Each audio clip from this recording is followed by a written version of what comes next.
Now, you're responsible for your life. What are you all about? That's what habit 2 is. What do you stand for? You're just responsible. What do you stand for? What's the end that you have in mind? What are your values? What are the principles that you want to live by? Begin with the end in mind. Now, the way to get into this we'd like is for every table to take the puzzle that's on your table and dump it out, put the puzzle back down so that the cover is on and then I'm going to give you 30 seconds to put that puzzle together. You ready? No, don't put it flat down. Yeah, that's it. Otherwise, I don't want you to see the picture. That's kind of the point of the whole. So go ahead, stand up, put it together. Is that the end in mind over there? That's the idea, except we're not letting you see it. Go! Okay, stop, freeze. What do you want more of? Time. What else do you want more of? A new partner. We won't say who that was, Dennis. You want the picture. Will you now please expose the picture? By the way, what's the name of this habit? Begin with? The end in mind. The picture in mind. So now take a look at the picture, and before you just do, study it for a minute. Look where the colors are, and etc. Okay? Now, with that picture in mind, go back another 30 seconds. Put this thing together. Now, why do you think we gave you this experience with a puzzle? With the habit, begin with the end in mind. Did it help you to get a picture? Yes. That was the end product. Pardon? Because it was the end product. So. And it was the end product. So you knew. And I noticed that when the picture started coming, people looking commonly at the picture said, look, put this here. This is that. So they started to help each other a lot more. That's the power of this habit. When you have a common perspective, you have a common vision, you have a common purpose. This habit, you know, on our flight plan, this is our destination. Habit 2 is the destination. We're going to be working on having your family come up with a picture of a destination. That's what this is all about. And vision is greater than baggage. Vision, to have a passion to something, you may have hang-ups, but you're not going to let the past hold your future hostage. Now, we're in the process of exploring your values. And so will you turn the page over to page 12, begin with the end in mind.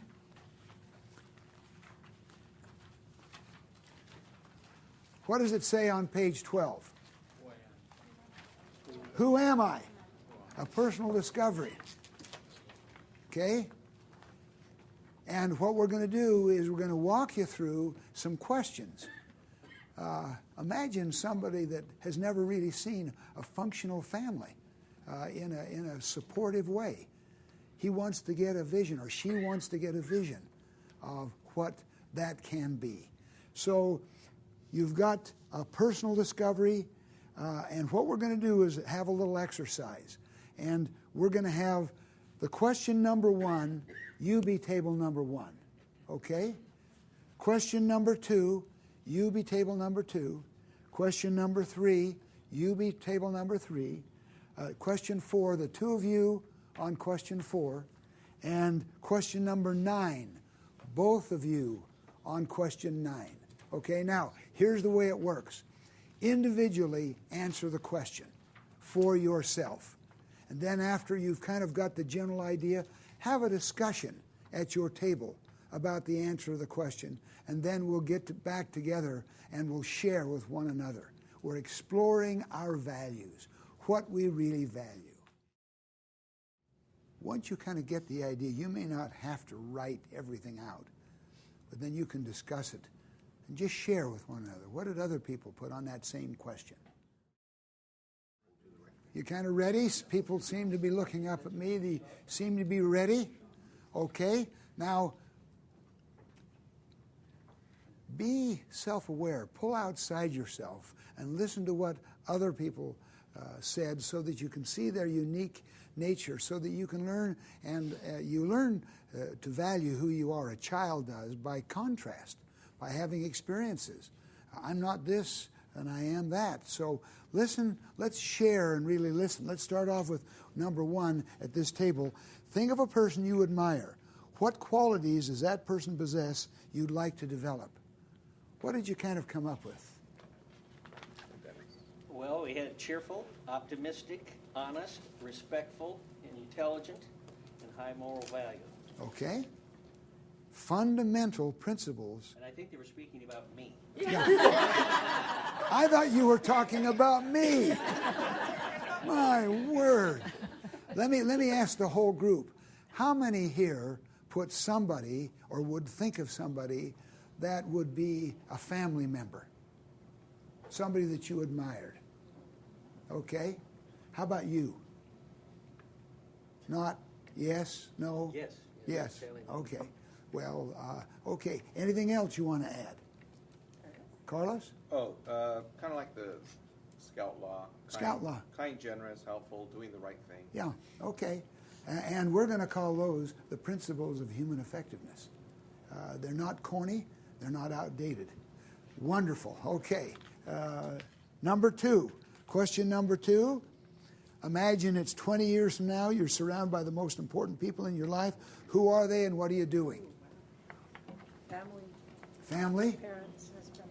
Basically, we all said the same thing. It was family, and we're at a celebration, celebrating life or a life experience. And it's a joyful experience. Yes. They're not fighting. Yeah. Okay, all right, wonderful. Number three, let's see, did I give you number three? No, Four. That's right. Number three, if a steel beam 6 inches wide were placed across two skyscrapers, what would you be willing to cross for? For family and loved ones. Family and loved ones? Unified? Is that anything? All right. Interesting. You were number four. Yes. If you could spend a special day, where would it be? What would you be doing? And who would you be with? Well, we chose different sites, but we meant the same thing of analyzing the world, exploring like nature, the beauty of nature, Okay. and with family. Okay. So you. He chose Hawaii and I chose camping. So but we Different had- locations, but yes. the same thing. Same idea. Same idea. Being in a beautiful setting and surrounding. Okay. With our family. With our family. Okay. Wonderful.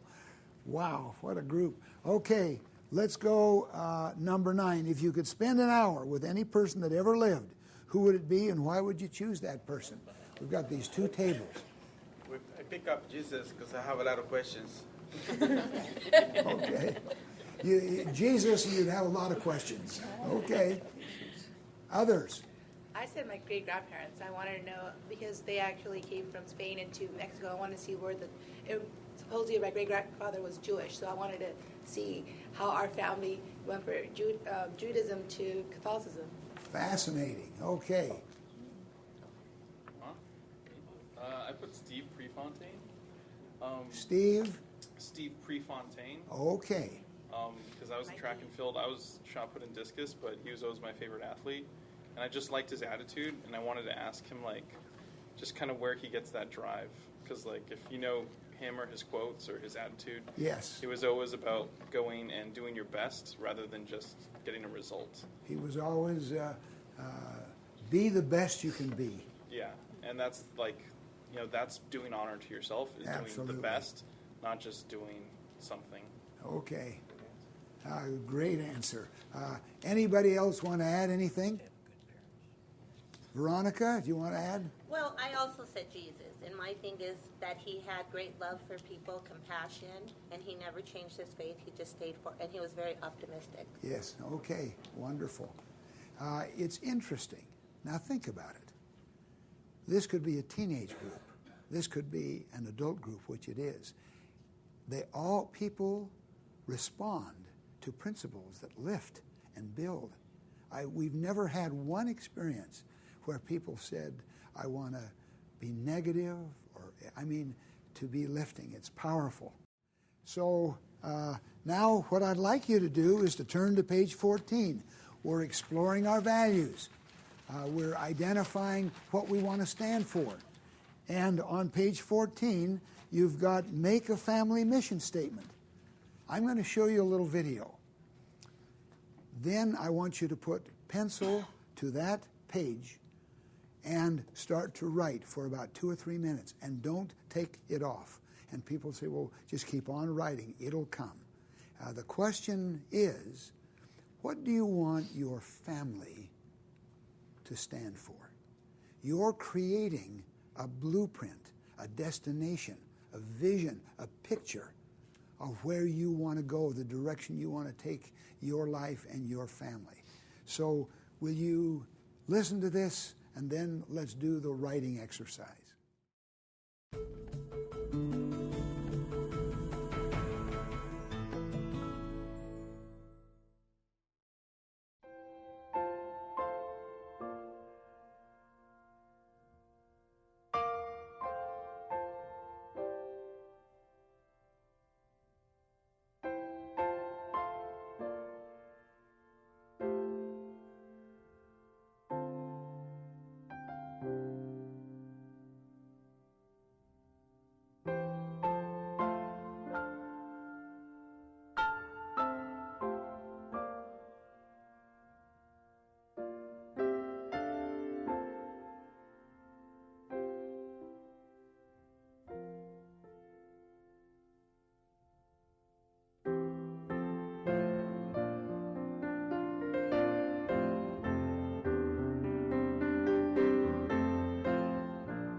Please put pen to paper and respond however you define your family, what I want my family to stand for.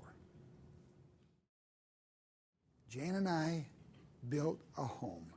You wouldn't think of not having blueprints, would you, for a home? We're shaping the life, and it may not be that you're shaping your life, but when you teach these principles to your children and your grandchildren or your in-laws and so on like this, they shape their life rather than just wandering and taking the next current trend. So you know what you stand for. You know what your values are. We're going to do another exercise. This is fun. We're going to have a good time with this one. And what we're going to do is we're going to make a picture of what you want your family to stand for, however that is. I want you to make a collage. I want you to go through those magazines. We're not going to take very much time. I want you to cut out pictures of what you want your family to stand for. Now, a lot of people like to think of it in terms of spiritually, mentally, physically, socially, relationships. You can think about those 4 things. Think about what you just wrote about what I want my life to stand for, and make this so that it inspires you. We won't have very long. We'll only have about 15 minutes on this. All right, can I have you back? You ready? Thank you. Now, what I want to know, would anyone be willing to come up and share theirs? Veronica. Oh, that's what we got enthusiasm in this group. Good, come up, Veronica. Well, I kind of combine mine and my husband's. Oh, good. Okay, I'll hold it. I'll hold it and you talk, honey. Okay. So this is what my family stands for. We live our best life. It's a lifetime of adventure, joy, laughs, and lessons. Hardworking, straight truth. My kids should have sky's the limit. It should be one incredible journey. And that is the legend of the Pena family. Togetherness with fireworks. Wow. Oh, fabulous. Thank you, Veronica. Thank you, honey. All right, Carlos, you're on. All right. I'll hold it for you. The clock down on the bottom, always going north, so we're going in the right direction. We're on the path of life. Life's an adventure. There's our balloon. We always have to take risk as a family, but we all find our own individual things that we do. And at the end, we have a campfire. We enjoy each other's companies. And in the end, we just kind of always clean up our own mess. And then we also, taking flight. And then our lives always go around Hawaii. So our daughter just got proposed this weekend in Hawaii. My other son got married in Hawaii, and that's where Good things happen. So Hawaii is always a theme. Thank you. Thank you, Carlos. Anyone else? We have another one that would share? I saw some wonderful ones. Come on, you. Anyone else? Well, I'll tell you what I'd like you to do now then. I'd like you to share at your table. I'm just going to give you a minute. Everyone won't be able to, but I'd like you to go around to your table and have at least 1 or 2 share at your table. Okay? Go ahead. Thank you for sharing with each other. Wish we'd have more time. Did you enjoy this? Yes. Fun. Good. And teenagers enjoy it, little kids enjoy it. And so you can use it in a variety of ways to help reinforce the vision of who we are and what we stand for and where we want to be. That's what we're doing. This is the habit of vision, a blueprint for our lives. Now, just something extra that I want to add to this, and that is many families take the personal journey and what I want my life to stand for in this little collage, and they come up with this, and they come up with a family mission statement. Sometimes it's 3 paragraphs, this is what we believe, and sometimes it's just a one-liner. This is who we are, and this is what we believe. And I want to share some real ones with you that people have come up with, families have come up with, and that this is their motto, and it has meaning to them. One of them is hold the line. Now, that doesn't mean anything to us. We don't know what it means. This wonderful couple in Cheyenne, Wyoming, they decided that was theirs. They have 2 young boys and an adopted teenage daughter. She sent us an email, and she said, this is what hold the line means. During the Battle of Thermopylae between the Spartans and the Persians, the Spartans had, in their battle, they had each man hold his shield in front of the man next to him to protect him. And so if you put your shield down, then the man next to you got shot with arrows. And so the battle cry was constantly, hold the line, hold the line. She said, we've talked over that story with our boys and our teenage daughter, and we're going to hold the line for each other. That's our mission statement, hold the line. Here's another one that I really like. This is from a military family that has moved around a lot and had their dad deployed a lot. And this is theirs. Together, we can do hard things. That's it. Together, we can do hard things. Another family, theirs is simply, we are builders. They talk about it with their little kids. We're not going to tear people down in the family. And when people start to do it, we say, hey, is that building or tearing down? And we're not going to tear down people in the community. We're not going to tear down at school. We're going to be builders. We're going to build people around us. And they made it out of bricks, and they said, we are builders, and put it up on the fridge. Another family just did all for one and one for all. Just the Three Musketeers. And they said, that's what we read that book when we were little. Mom read it to us, and that's what we're going to have. That's going to be ours. Now, ours is no empty chairs. Now, that wouldn't mean anything to any of you, but what it means to us in our big family is we have to forgive each other. Our children are all married now, and we offend each other. We hurt each other's feelings. People say something. Somebody gets left out. Someone gets their feelings hurt. And so we know in our family, in order to stay together, we have to forgive each other. You see, I'm flawed. John's flawed. Our children are all flawed. And our in-laws are really flawed. So we have to forgive each other. I'm just kidding. We have great in-laws. We have to forgive each other, and that's what no empty chairs means. A little granddaughter came to John just recently, and she said, Papa, I want you to know I'm getting married, and in my family, there'll be no empty chairs. So when this habit of vision, what we want for each one of us wants this, is not only our children, but for future children. For future generations, we want to have a vision of who we are and what we stand for, whatever that is. That is habit 2. Can I just say that you're going to leave a legacy? That isn't a question. The question is, what kind of a legacy are you going to leave? What kind of a legacy is your family going to leave? And so this is the opportunity to create that. Now, let's then practice the hand signs. A little cheesy, but they help you remember. Okay, why don't you all stand? We need to stand. Shake it out a little bit. Now, I'm pointing at my feet, and I'm saying, begin with the end in mind. You ready? Begin with the end in mind. So that you're starting right where you are, you're envisioning, picturing, and then you put that in your mind, and that then becomes a part of your heart. Now, let's sit down, let's make a commitment to create a mission statement. Go to your calendar, and let me say this. You may or may not have a lot of commitments.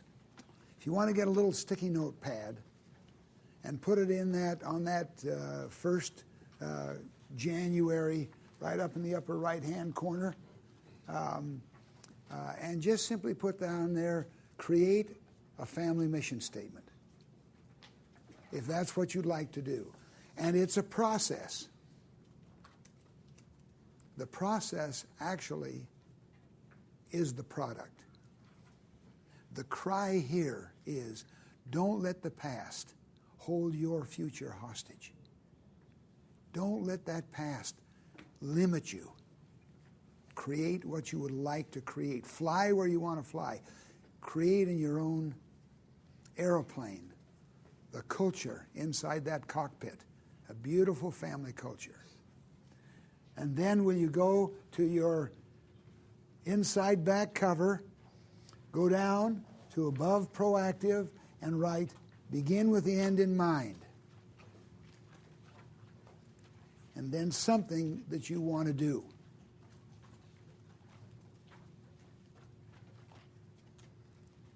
And I just want to say this, it's never too late. Ever too late to begin this process. How many believe in your heart, really, that if you begin with the end in mind, have a plan, that you'll make better life choices than just wandering, just going with the flow? How many believe that? Can I put a check by this habit too? All right, so that's, we're going to make better life choices by beginning with the end in mind. Now, habit 1, take responsibility for your life, your family. Begin with in mind. Have a destination. Have a picture. Now, don't just dream. Don't just talk about it. Put first things first.